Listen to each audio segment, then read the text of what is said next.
She was 29 years old, alone on a stretch of Wyoming Territory grassland with $6.40 to her name, and the wagon train that had carried her west for 400 miles was already a thinning line of dust on the horizon. It was her husband's own brother, Silas Mercer, who had ordered her left behind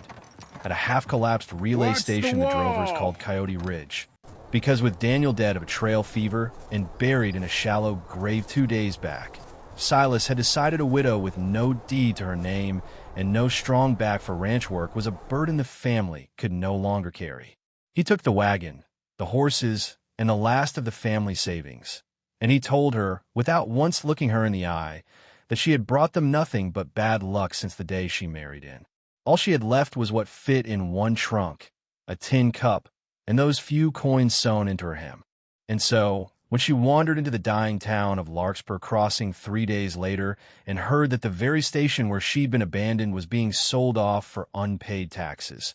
a crumbling ruin nobody wanted, she spent nearly everything she had left, $9, to buy it outright. The whole town laughed at her foolishness. They did not know that sealed behind the stones of that ruin's chimney sat a secret that would not only save her, but would finally set free a man who had spent a decade paying for another man's crime. Settle in, and let us tell you the story of Ada Mercer. If you're watching this from a place that feels forgotten by everyone else, tell us in the comments, because this story is for you. Ada had not always been a woman without a home. She had been born Ada Larkin in a modest house behind her father's dry goods store in Zanesville, Ohio, the second of 3 daughters, and from the time she was old enough to sit on a high stool behind the counter, her father Warren Larkin had taught her the one skill he believed mattered more than any other a person could learn: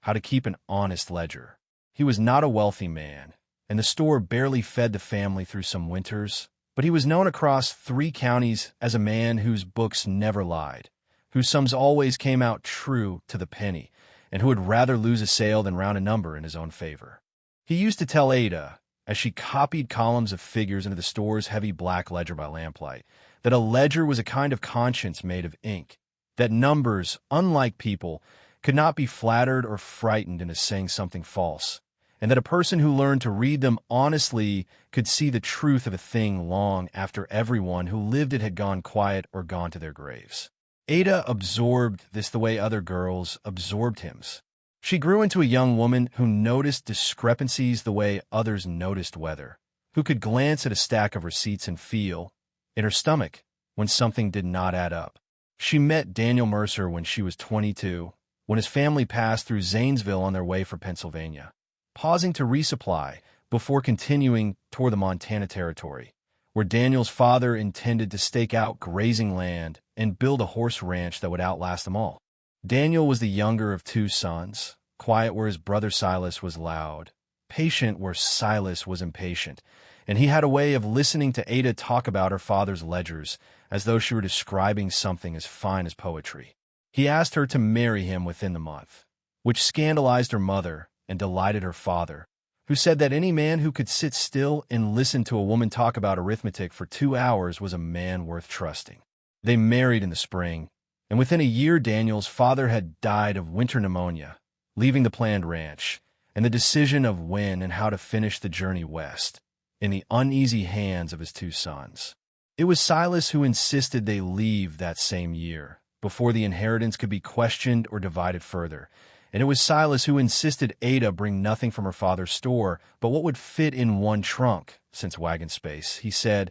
was for grain and tools and not for a woman's sentimental clutter. Ada said nothing to this, the way she had learned to say nothing to most of what Silas decided, but she packed her father's smallest ledger book anyway, tucked beneath her folded linens, along with the fountain pen he had given her the day she left Zanesville. Daniel noticed and said nothing either, only squeezed her hand once in the wagon bed, in the particular way he had that told her he understood exactly what she had done and approved of it entirely. Those small, unspoken agreements were the whole architecture of their marriage, and Ada had believed, without ever needing to say so aloud, that they would carry her through whatever the frontier asked of her. What it asked of her, in the end, was more than she had ever imagined bracing for. The trail fever came through the camp in the 3rd week of their crossing, moving from wagon to wagon the way fire moves through dry grass. And Daniel, who had spent 2 nights nursing a sick teamster's children before falling ill himself,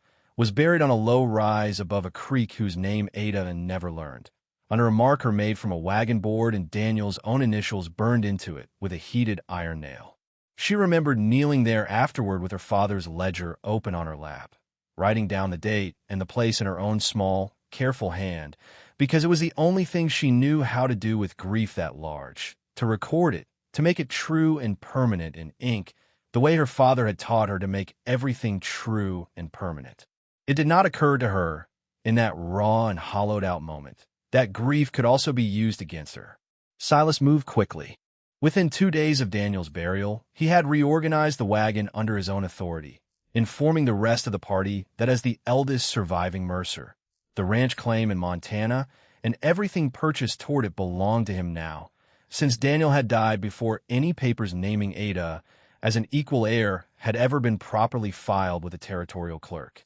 Ada did not fully understand, in that first shock of loss, how thoroughly Silas had already decided what would become of her. It was only when the wagon train stopped to resupply at the half-abandoned relay station called Coyote Ridge, a lonely huddle of stone buildings that had once served the old stage line before the railroad made it obsolete, that Silas told her plainly, in front of the other families, that she would not be continuing on with them. He said a widow with no children and no strong hands for ranch labor was a mouth the family could not keep feeding on a hard journey, that her presence had brought them nothing but misfortune since the wedding, and that she would be better served finding her own way in whatever town lay nearest. He gave her, with an air of magnanimous generosity that made her stomach turn, $6.40 from what remained of the family purse, her trunk of belongings, and nothing else. Then he climbed back onto the wagon seat, called out to the oxen, and did not look back as the train pulled away,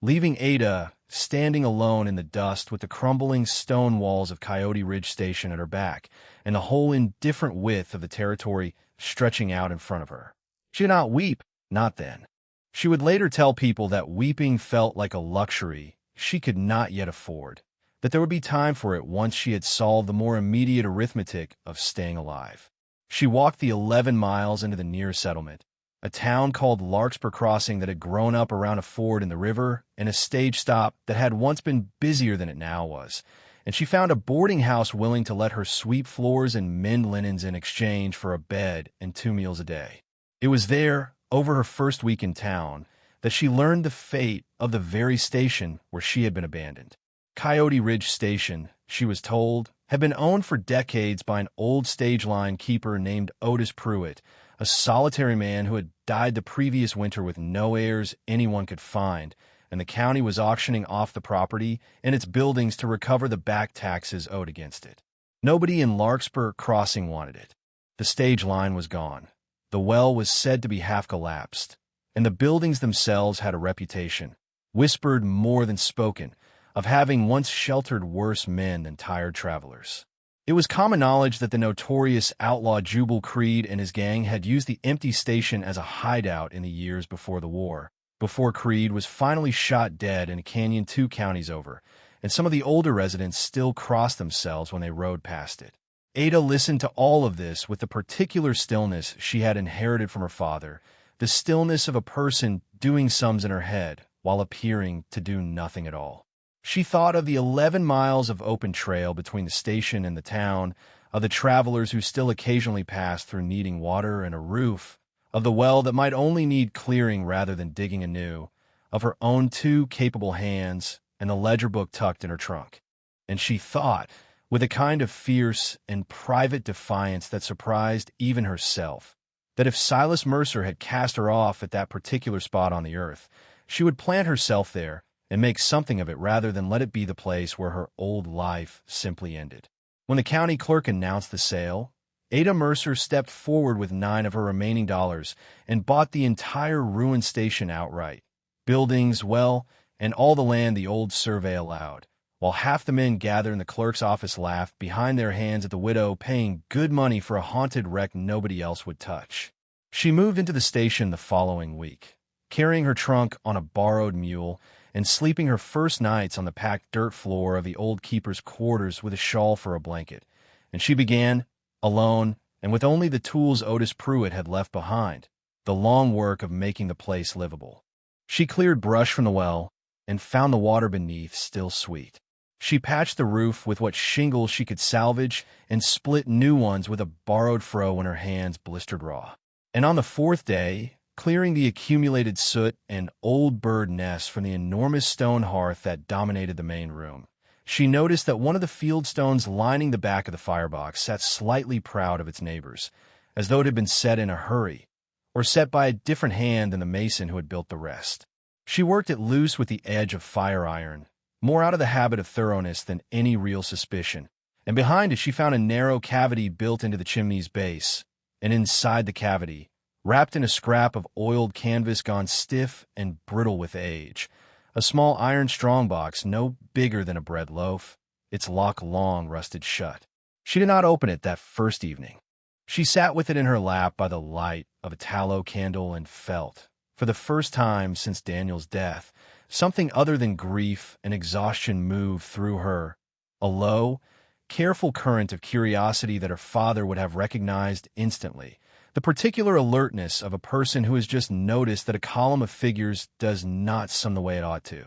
She worked the rusted hasp loose the following morning with a file and a great deal of patience, and when the lid finally gave, what she found inside was not gold, as half of Larkspur Crossing would later insist she must have hoped for, but paper, a slim, water-stained ledger book bound in cracked leather, several folded newspaper clippings gone the color of weak tea, and a handful of loose pages covered in a tight, slanting hand recording dates, names, and sums of money. It took her the better part of 2 weeks, worked into the evenings after her days of hauling water and mending shingles, to understand what she was holding, and when she finally did, her hands trembled so badly she had to set the ledger down twice before she could keep reading. The book had belonged, unmistakably, to Jubal Creed himself, and it was not a boastful outlaw's diary, but something far more damning, a careful, businesslike record of every job his gang had pulled across 3 years, the dates, the amounts taken, and the names of the men who had ridden with him. But it was the last several entries, made in the months before Creed's death, that stopped Ada's breath entirely, because they described a stage robbery near Larkspur Crossing that she recognized from one of the yellowed newspaper clippings tucked into the same cavity. A robbery for which, the clipping reported, a young ranch hand named Thomas Whitfield had been tried, convicted, and sentenced to life at the territorial prison in Laramie, protesting his innocence to the last. Creed's own ledger told a different story than a newspaper had. In his tight, slanting hand, the outlaw had recorded that the Larkspur stage job had been planned and led not by any of his usual riders, but by a local man he referred to only by the initials WB, a man of standing in the town who had approached Creed's gang privately to arrange the robbery of a strongbox belonging to his own rival in a land dispute, using Creed's men as the instrument and intending all along that suspicion would fall elsewhere. There was a payment recorded, too, a substantial sum paid not to any of the gang, but to a Judge Elias Corwin, the very judge who had presided over Whitfield's trial, described in Creed's hand simply as payment for a quiet verdict. Ada read the entry perhaps a dozen times before she let herself believe what it plainly said, that a man named W.B. had orchestrated a robbery, bribed a judge to secure a conviction, and let an innocent ranch hand carry the punishment for a crime committed by men who had walked free and prospered ever since, while Jubal Creed, the only one who might have told the truth, had been shot dead in a canyon before he ever spoke it aloud, his ledger hidden away by whatever accomplice had last used the station and never recovered. She spent a sleepless night turning the initials over in her mind, and the next morning, walking in a Larkspur Crossing to trade eggs from her small new flock for flour, she found her answer without even seeking it, painted in gold lettering across the window of the largest building on the town's main street. The Bragg Cattleland office, owned and operated, the sign proclaimed, by Wendell Bragg, the wealthiest rancher in 3 counties, and, as Ada would soon learn, the very man who had once been in a bitter dispute over grazing rights with a family whose strongbox had been robbed a decade before, and whose fortunes had risen, curiously, in the years immediately following that robbery and the conviction of Thomas Whitfield. Ada did not act rashly. Her father had taught her that a ledger's truth meant nothing if a person could not prove where the numbers came from. And so she spent the following weeks doing quietly and carefully what she had always done best. She visited the county courthouse under the pretense of researching her own land claim and asked, with an innocuous smile, to see old land filings from a decade back. And there she found Wendell Bragg's signature on a dozen documents, the same tight, forward-leaning slant she had begun to notice in certain marginal notes scattered through Creed's ledger. Notes she now suspected had been added by Bragg himself during whatever visit had left the ledger hidden and forgotten in that chimney. She wrote to the territorial prison in Laramie under her maiden name, inquiring whether a prisoner named Thomas Whitfield was still living, and received, 3 anxious weeks later, a reply confirming that he was, though his health was failing after 10 years of hard labor, and that he continued, the warden noted almost as an afterthought, to insist upon his innocence to any chaplain or visitor who would listen. And she sought out, on a pretense of buying feed, an old woman named Constance Whitfield, Thomas's unmarried sister, who still lived on the edge of town in reduced circumstances, shunned by neighbors who had long ago decided her brother was simply a bad man and best forgotten, and who wept without shame when Ada asked her, gently, whether her brother had ever mentioned a rancher named Bragg. It was Constance Whitfield who told her the piece that made the whole terrible shape of it click into place,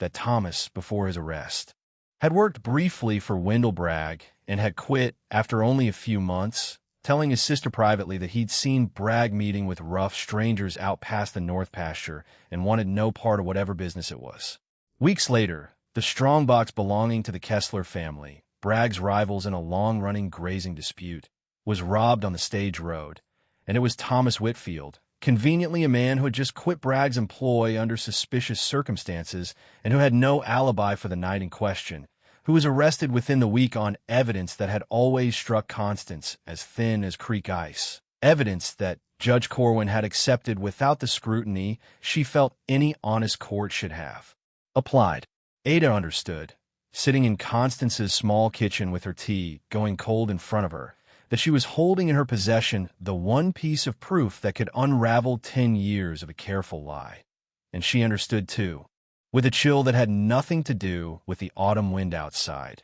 that the man she would have to unravel it against was the most powerful and well-connected figure for 50 miles in any direction. It did not take long for Wendell Bragg to learn that the widow at Coyote Ridge Station had been asking questions in the courthouse and visiting Constance Whitfield and writing letters to the territorial prison, because Larkspur Crossing was a small town, and small towns carried news the way creeks carry leaves. He rode out to the station himself on a fine gray gelding, dressed in the kind of tailored coat that spoke plainly of a man used to being deferred to, and he found Ada mending fence along the road with dirt on her hands and her sleeves rolled to the elbow, and he was, at first, almost courtly. He admired what she had done with a worthless ruin, he said, and he understood a lonely widow might need friends in a hard country, and he would be glad, out of Christian charity, to buy the station back from her at 3 times what she had paid, more money than she was ever likely to see otherwise,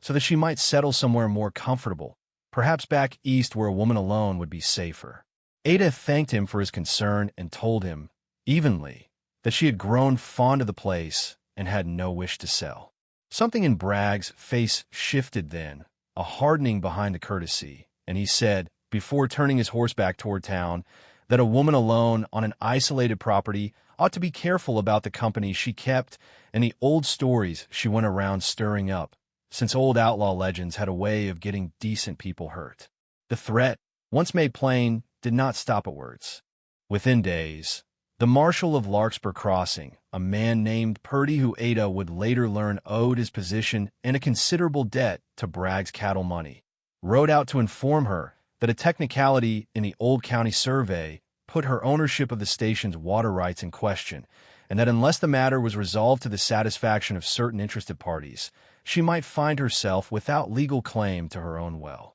Her few customers, Travelers who had begun stopping for meals and a night's shelter as word spread that the old station had been reopened found themselves discouraged in town from patronizing a place. It was whispered, run by a woman who dug up dead outlaws' business and consorted with disgraced families like the Whitfields. Ada felt the walls closing in with the particular quiet dread of a person who understands that money and standing can rewrite the truth of a place faster than any ledger can correct it.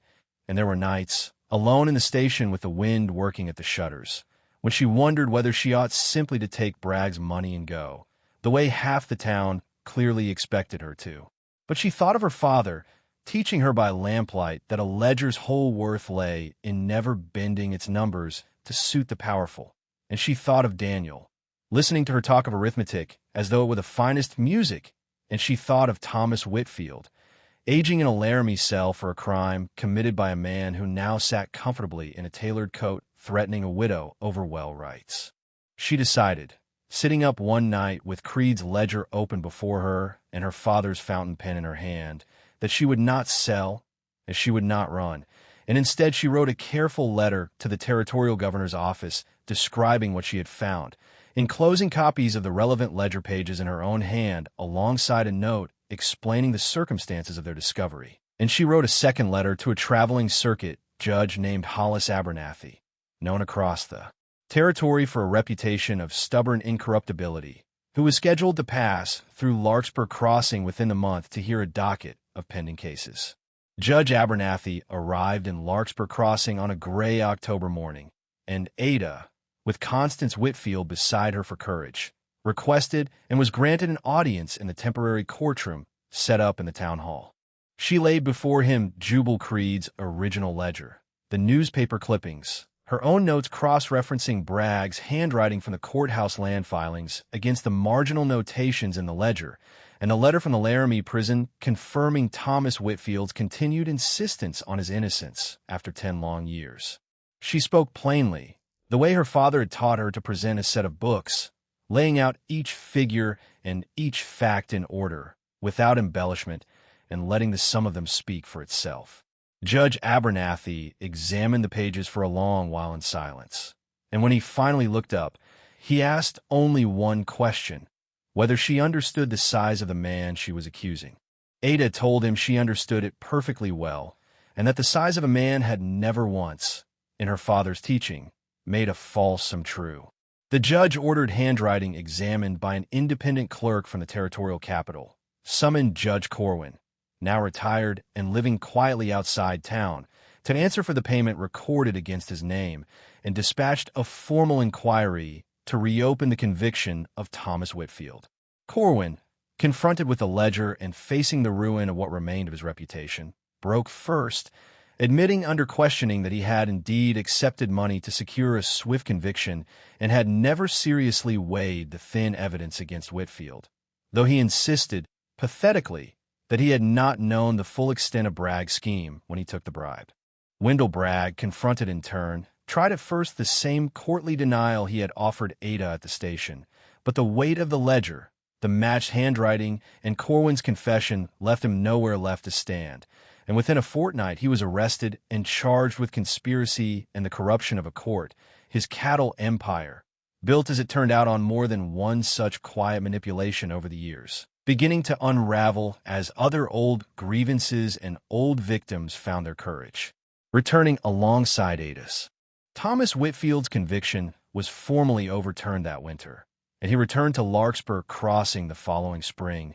thin and gray far beyond his years, to his sister who had never once stopped believing him in a town that had, however belatedly and however uncomfortably, been forced to remember what it meant to be wrong about a person for 10 long years. Ada used none of what she had uncovered for her own enrichment, though she might easily have sold her story to newspapers or extracted a price from a grateful territory for her silence about the whole embarrassing affair. Instead, she asked only that the county formally recognize her clear title to Coyote Ridge Station and its water rights, free of any further dispute, and she used the small reward the territorial governor's office insisted on pressing upon her, in recognition of her wrong righted, to rebuild the station properly, adding a second room, a real stable, and a sign at the road that read, "Simply Whitfield Station," a name the town, to its credit, adopted without complaint once they understood the debt it commemorated.